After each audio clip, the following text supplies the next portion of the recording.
ሰላም ጤና ይስጥልን የተወደዳችሁ የመሰረት ሚዲያ ቤተሰቦች የዕለቱን መረጃዎች በማስከተል እናቀርባለን።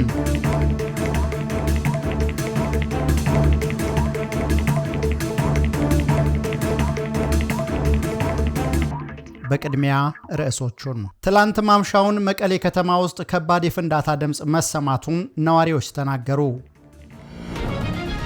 22 የሀገር ውስጥ የስፖርት ውርርድ ድርጅቶች ቢታገዱም አንድ ግዙፍ የሩዋንዳ የቤቲንግ ተቋም ኢትዮጵያ ውስጥ ስራ ሊጀምር እየተንቀሳቀሰ መሆኑ ታወቀ። አዲስ አበባ ውስጥ ሽብር ለመፍጠር ተንቀሳቅሰዋል የተባሉ 10 ተከሳሾች እስከ ሞት ሊያስቀጣ የሚችል የሕግ አንቀጽ እንዲከላከሉ ፍርድ ቤት ብያኔ ሰጠ። በአራት መንግስታዊ ተቋማት ውስጥ የ13.1 ቢሊዮን ብር የጥሬ ገንዘብ ጉድለት መገኘቱን የገንዘብ ሚኒስቴር ለጠቅላይ ሚኒስትሩ ሪፖርት አደረገ። ከትግራይ ክልል በተሽከርካሪዎች እየወጡ የሚገኙ ዜጎች አፋር ላይ በተዘረጉ ኬላዎች የገንዘብ ቅሚያ እየተፈጸመባቸው መሆኑ ተሰማ። ጠቅላይ ሚኒስትር አብይ አህመድ የፍትህ ሚኒስቴር ዴኤታ የነበሩትን አቶ ተስፋዬ ዳባን ከስልጣን ማንሳታቸው ታወቀ። 2 የከፍተኛ ፍርድ ቤት ዳኞች ለውጭ ጉዞ ከባንክ ያገኙትን $3000 በጥቁር ገበያ ወደ ብር ለመመንዘር ሲሞክሩ ተዘረፉ። ዜናዎቹን በዝርዝር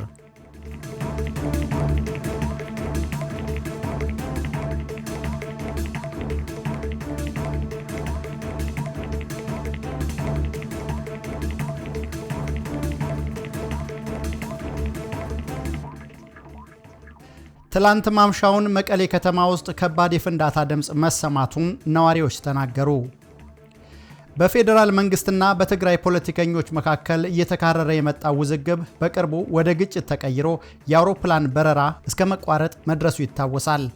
ይህን ተከትሎ ዓለም አቀፍ ተቋማትና አህጉራዊ ተቋማት ችግሩ በሰላማዊ መልኩ እንዲፈታ እያሳሰቡ ባሉበት በዚህ ወቅት ትላንት ሐሙስ ምሽት 3 ሰዓት ከ35 ደቂቃ ገደማ ያልተለመደ ከፍተኛ የፍንዳታ ድምጽ መቀሌ ከተማ ውስጥ መሰማቱን ነዋሪዎች ለመሰረት ሚዲያ ተናግረዋል። ዳግም አምሳል በተባለ ስፍራ ፍንዳታው እንደተከሰተ ነዋሪዎች ተናግረው የድሮን ጥቃት ሊሆን እንደሚችል ስጋታቸውን ገልጸዋል። ሌላ ምንጫችን ግን ፍንዳታው የቦምብ ወይም ፈንጂ እንደሆነ መስማቱንና ጥቃቱ የተፈጸመው ፍስሐ ማንጁስ ተብሎ በሚጠራው የክልሉ ኃላፊ ቤት መሆኑን ተናግረዋል። በዚህ ፍንዳታ ዙሪያ እስካሁን በትግራይ አመራሮችም ሆነ በፌዴራል መንግስት የተባለ ነገር የለም። ሚዲያችን ተጨማሪ መረጃዎችን ይዞ ይመለሳል። 22 የሀገር ውስጥ የስፖርት ውርርድ ድርጅቶች ቢታገዱም አንድ ግዙፍ የሩዋንዳ ቤቲንግ ተቋም ኢትዮጵያ ውስጥ ስራ ሊጀምር እየተንቀሳቀሰ መሆኑ ታወቀ። የኢትዮጵያ ሎተሪ አገልግሎት ከ20 በላይ የሆኑ የስፖርት ውድድር ውርርድ ወይም ቤቲንግ ድርጅቶችን ሙሉ በሙሉ ያገደው ከህዳር 25 ቀን 2018 ዓ.ም ጀምሮ ነበር። በወቅቱ ለህዝብ ይፋ ሆኖ የነበረው መረጃ እንደሚጠቁመው ለመንግስት ገቢ መሆን የነበረበትን 100 ቢሊዮን ብር በላይ በመሰወር ወንጀል የተጠረጠሩ እነዚህ የስፖርት አወራራጅ ድርጅት ባለቤቶችና ተባባሪዎቻቸው በቁጥጥር ስር ውለው ነበር። በቅርብ ቀናት ግን ከሁሉም ነፃ ሆነው በመገኘታቸው ከእስር መለቀቃቸውን መዘገባችን ይታወሳል። የስፖርት ውርርድ ወይም ቤቲንግ ዙሪያ አሰራሮችንና በማህበረሰቡ ብሎም በሀገር ኢኮኖሚ ላይ የሚያሳድረውን ተጽዕኖ መቅረፍ እንደሚገባ በተደጋጋሚ በመንግስት ተቋማት ሲገለጽ ቢቆይም አሁን ላይ ግን አንድ ሩዋንዳ ውስጥ መቀመጫውን ያደረገ የቤቲንግ ድርጅት ኢትዮጵያ ውስጥ ስራ ለመጀመር እንቅስቃሴ መጀመሩን ሚዲያችን ሰምቷል። ይህ ቤታ ፓዋ የሚል ስያሜ ያለው ግዙፍ ተቋም ፓዋፔ የተባለ የክፍያ ማሳለጫ ስርዓትና ፓዋቴክ የተባለ የቴክኖሎጂ ኩባንያ በስሩ ያለው ሲሆን ከ15 በላይ በሆኑ የአፍሪካ ሀገራት በቤቲንግ ስራ ላይ ተሰማርቷል። የመረጃ ምንጮቻችን እንደጠቆሙት የኢትዮጵያ ሎተሪ አገልግሎት ዋና ስራ አስፈጻሚ ቤዛ ግርማ ባሳለፍነው ዓመት በሐምሌ ወር ገደማ ወደ ሩዋንዳ ጉብኝት አድርገው የቤታ ፓዋ መስሪያ ቤትን ከጎበኙ በኋላ ድርጅቱ እንቅስቃሴ መጀመሩን አስረድተዋል። አገር ውስጥ ያሉ ከ20 በላይ የቤቲንግ ድርጅቶች ባለቤቶችና አብረዋቸው የሚሰሩት ተቋማት ኃላፊዎች የታሰሩት ከዚህ የሩዋንዳ ጉብኝት ከ2 ወር በኋላ ነበር የሚሉት አንድ ጉዳዩን በቅርበት የሚያውቁ የመሰረት ሚዲያ ምንጭ ናቸው። አክለውም ይህ የሩዋንዳ ድርጅት የኢትዮጵያ ሎተሪ አገልግሎት የኢትዮጵያውያንን የቤቲንግ ተጫዋቾች መረጃ ቋት ወይም ዳታ ጭምር እንዲሰጠው ጠይቆ ነበር። ይሰጠው አይሰጠው የሚለው ግልጽ ባይሆንም አሁን ላይ ስራውን በይፋ ለመጀመር የኮሜርሻላይዜሽን እንቅስቃሴ ጀምሯል ብለዋል። ሚዲያችን ከብሔራዊ ባንክ ድረገጽ ላይ እንደተመለከተው ፓዋፔ የክፍያ ስርዓት ላይ ከተሰማሩ ዝርዝር ውስጥ ስሙ ሰፍሮ ይገኛል። የሎተሪ ኢንቨስትመንት ለኢትዮጵያውያን ብቻ ተከልሎ ባለበት፣ ሌሎች የቤቲንግ ድርጅቶች በተዘጉበት፣ እንዲሁም ቤቲንግ ህብረተሰቡን ኢኮኖሚያዊና ማህበራዊ ቀውስ ውስጥ እየከተተ ነው፣ የወጣቶችንና ህፃናትን ህይወት እያበላሸ ነው በሚባልበት በዚህ ወቅት ቤታ ፓዋ በምን መልኩ እየተንቀሳቀሰ መሆኑ ግልጽ እንዳልሆነ ምንጮቻችን አስረድተዋል። ቤታ ፓዋ ኢትዮጵያውያንን መመዝገብ ጀምሯል። ቀድመው ለሚመዘገቡ $2 ክሬዲት በመስጠት ብዙዎችን እየሳበ ነው። ሌሎች የቤቲንግ ድርጅቶች ለእስር ተዳርገው ሌላ የውጭ ድርጅት የሚገባበት አሰራር ብዙ ጥያቄዎችን የሚያስነሳ ነው የሚሉት ምንጮች የኢትዮጵያ ሎተሪ አገልግሎት ዋና ስራ አስኪያጅ እጃቸው እንዳለበት ጠቁመዋል።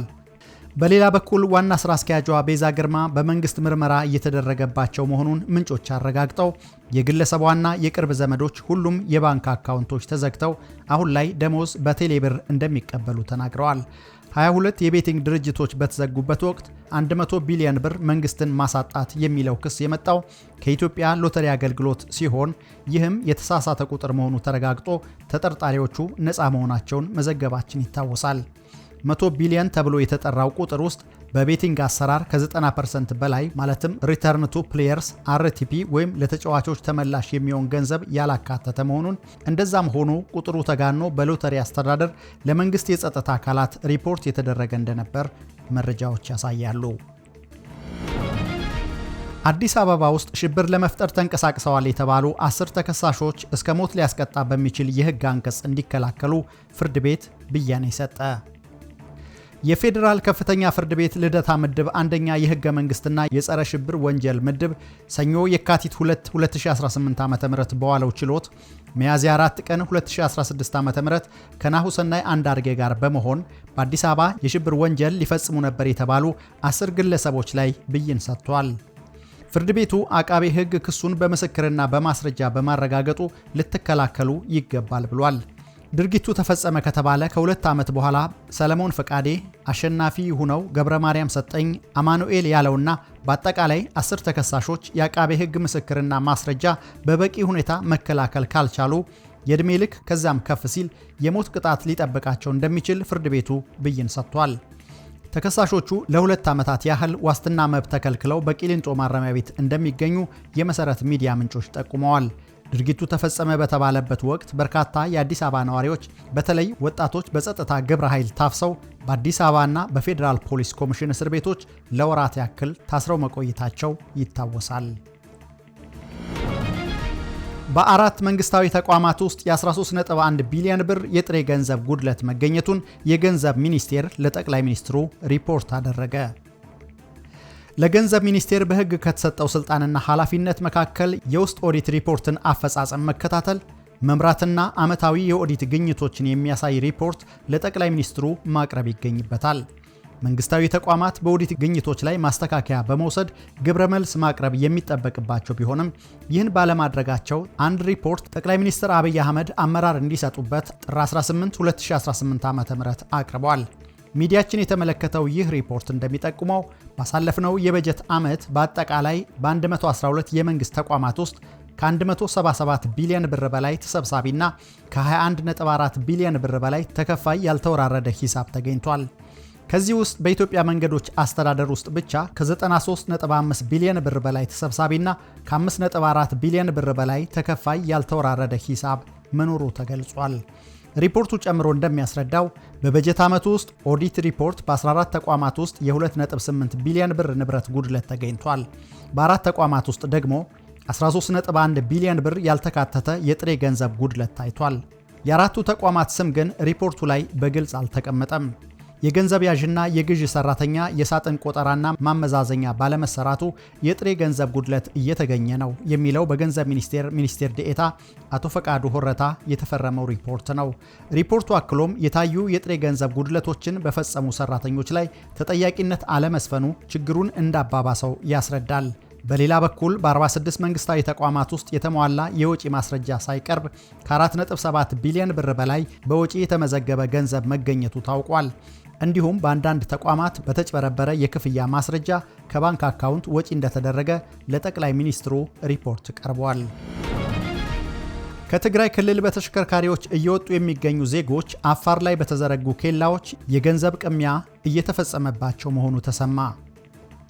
ከሰሞኑ በትግራይ ክልል ውስጥና አዋሳኝ ስፍራዎች ላይ ተቀስቅሶ የነበረውን ግጭትና የጦርነት ስጋት በመስጋት በርካታ ዜጎች ክልሉን በመልቀቅ እየወጡ መሆኑ ይታወቃል።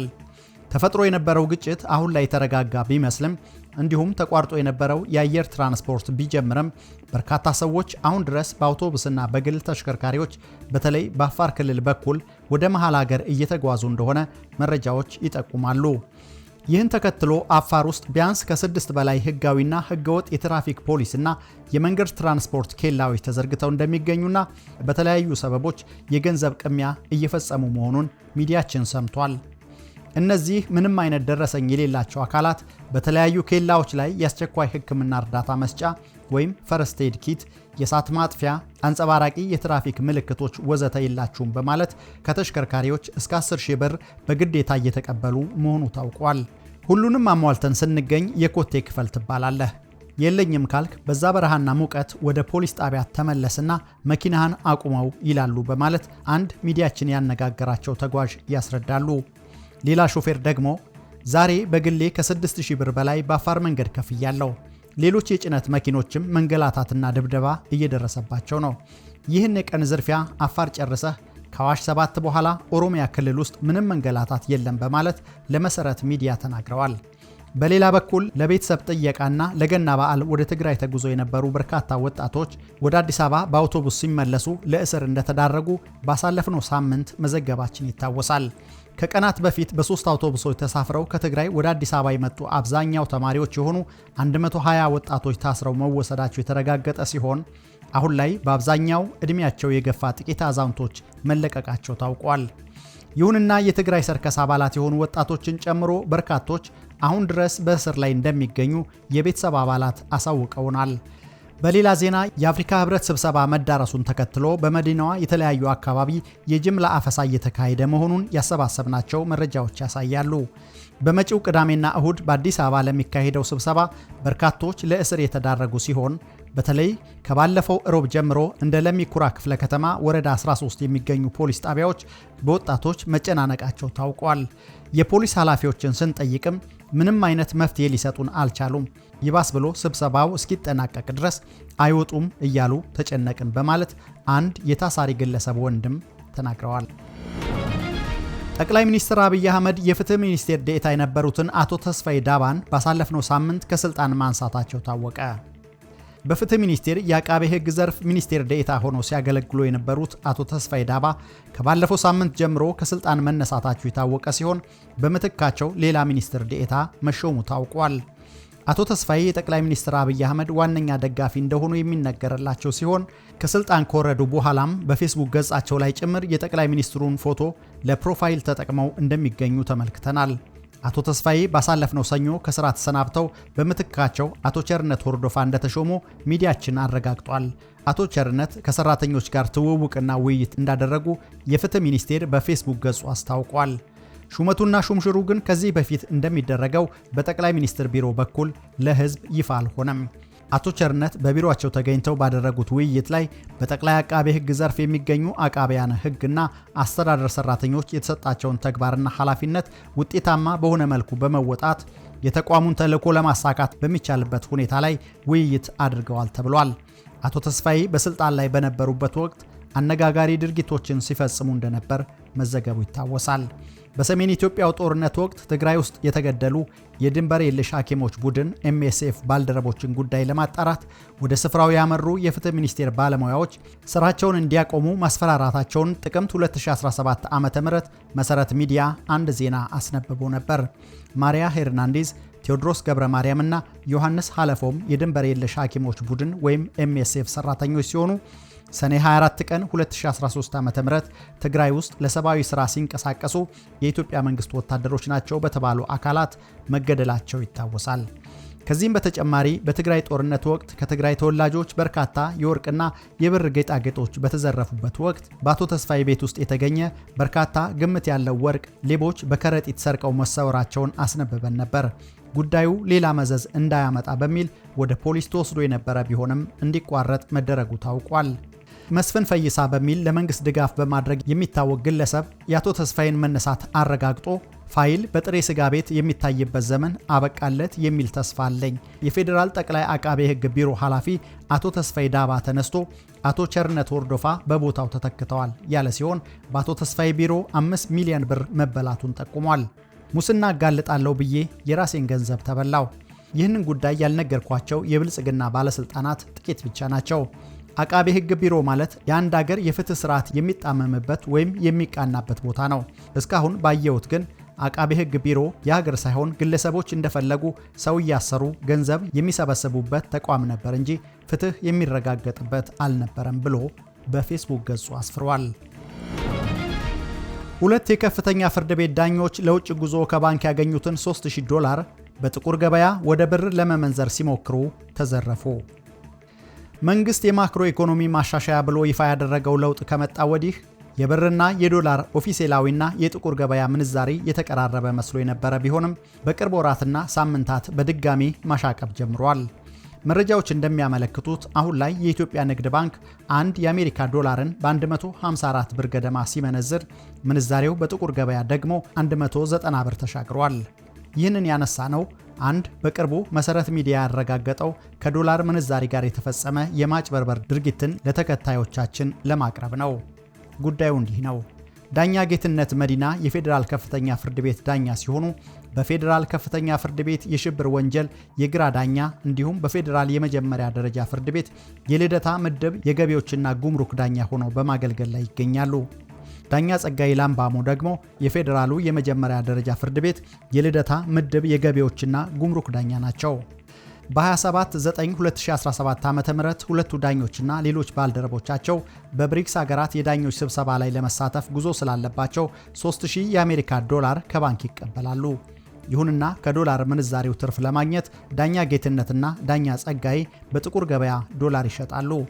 ስልኩንና የአካውንት ቁጥሩን ይዘው ይሄዱና ምንዛሬውን በንግድ ባንክ አካውንቱ እንደላኩ አስመስለው ቴክስት አደረጉላቸው። እነሱም አመስግነው ከሄዱ በኋላ አካውንቱን ቼክ ሲያደርጉ ብሩ አልገባም፣ ባንክም ቴክስት አላደረገም የሚሉት አንድ ጉዳዩን የሚያውቁ ግለሰብ ናቸው። ከዛ በኋላ በተለይ ዳኛ ጌትነት እስከ መታመም የደረሰ ሁኔታ ላይ ደረሰ። የፌዴራል ከፍተኛ ፍርድ ቤት ዳኞች ቤቱ ድረስ ሄደው አጽናንተውት ነበር የሚሉት ሌላኛው የከፍተኛ ፍርድ ቤት ምንጫችን ናቸው። የውጭ ምንዛሬ በህገወጥ መንገድ መመንዘር ወንጀል መሆኑ ይታወቃል። ይህን ወንጀል የፈጸመ ማንኛውም ሰው ደግሞ በህግ ተጠያቂ ነው።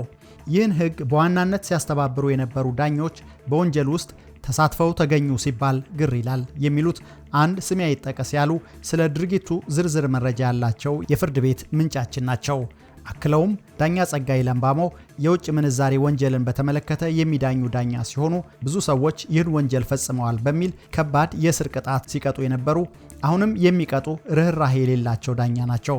ዳኛ ጌትነትም የህግ ዳኛ ሆነው የእናቶ ክርስቲያን ታደለ ጉዳይን የሚያዩ ናቸው በማለት አስረድተው በዚህ አስቂኝም አሳዛኝም ድርጊት ከቻይና ጉዞ እንዲቀሩ ተደርገው በህግ ሊጠየቁ ሲገባቸው የሆነው ሌላ ነው ብለዋል።